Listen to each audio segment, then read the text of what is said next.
If you're Ryan Reynolds, you know your wife's patterns. You've been married to Blake Lively for over a decade, long enough to see the public version she puts out that she wants the world to fall for.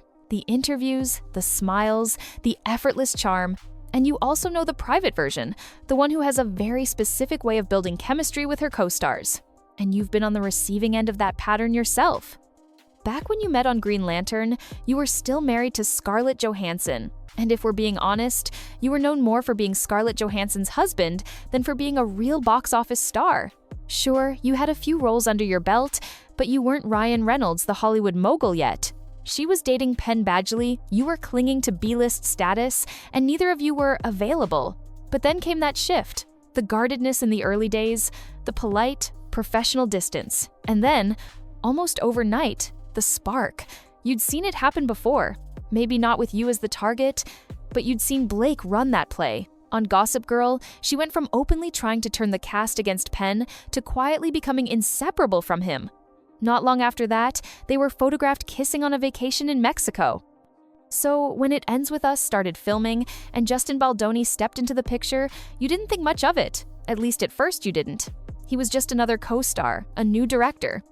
But then you saw the signs. The playful banter in interviews, the way her body language shifted around him, the near-daily texts, teasing, personal, the kind that would look completely innocent to outsiders, but rang like déjà vu to you. And then, some of those texts became public.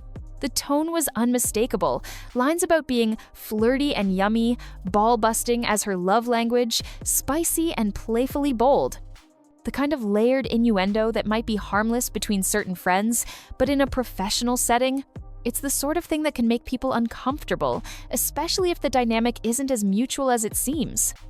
She even spelled it out. She liked when the man served it back, said she could act it out for him in person next week, or just send it now.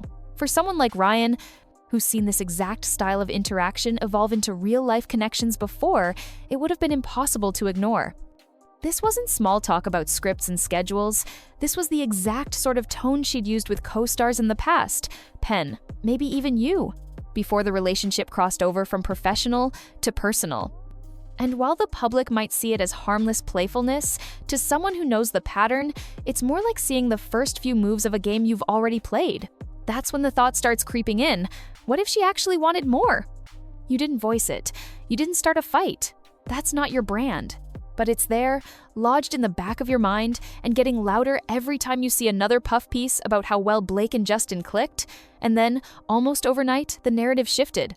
The headlines weren't about on-set chemistry anymore. They were about legal filings, subpoenas, and accusations.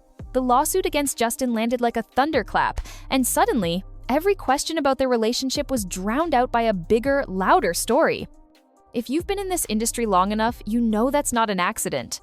You've seen how quickly public opinion can turn, how one whisper can snowball into something you can't control. And you know, the fastest way to smother a whisper is to give the media something else to talk about, something sharp, something dramatic, something that feels like news. The more you think about it, the more it adds up. Maybe this wasn't just about Justin Baldoni's alleged actions. Maybe it was also about locking in the version of events Blake wanted out there before anyone else could tell a different one, because you've seen her do it before. This isn't someone who leaves her reputation in other people's hands. She knows how to pivot, how to redirect, how to pull focus. And a lawsuit isn't just a defense, it's an offensive play. It's a way of deciding which version of the story survives in the public record. And if it just so happened to calm the tension in your own house, even better. From the outside, it all looked like business as usual. A star protecting herself, a high-profile spat, a few carefully worded press statements. But from where you were sitting, it felt different. You'd seen the pattern before. You'd benefited from it once. Now you were watching it unfold with someone else. And whether the public ever figures it out or not, you'll always remember the timing. The lawsuit didn't just cut Justin out of the narrative. It made sure your story, the one you could live with, stayed intact. From the outside, it all looked like business as usual, a star protecting herself, a high-profile spat, some carefully worded statements for the press. But if you strip away the legal jargon and watch how it all unfolded, you start to wonder if this was really about harassment at all, or if it was something else entirely. Because maybe Justin didn't want Blake. Maybe Ryan saw the pattern starting again, the same one that once worked on him, and decided he wasn't about to watch it play out with someone else. And maybe that protective husband act wasn't about safety or justice, but about making sure Justin Baldoni's career took the hit before the whispers turned into headlines. It's not like this is the first time a Hollywood lawsuit has doubled as PR strategy.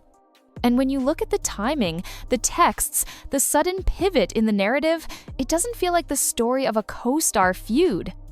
It feels like a very public way of slapping a bandage over a marriage that's been bleeding for a while. But hey, that's just my opinion. I can't say for sure what happened behind those closed doors, and maybe no one outside that circle ever will. All I know is, the official story doesn't add up. And if you've been paying attention to the patterns, maybe you're starting to think the same thing. What do you think? Was this about justice, or was it about control? Drop your thoughts below, because something tells me this marriage drama isn't finished yet.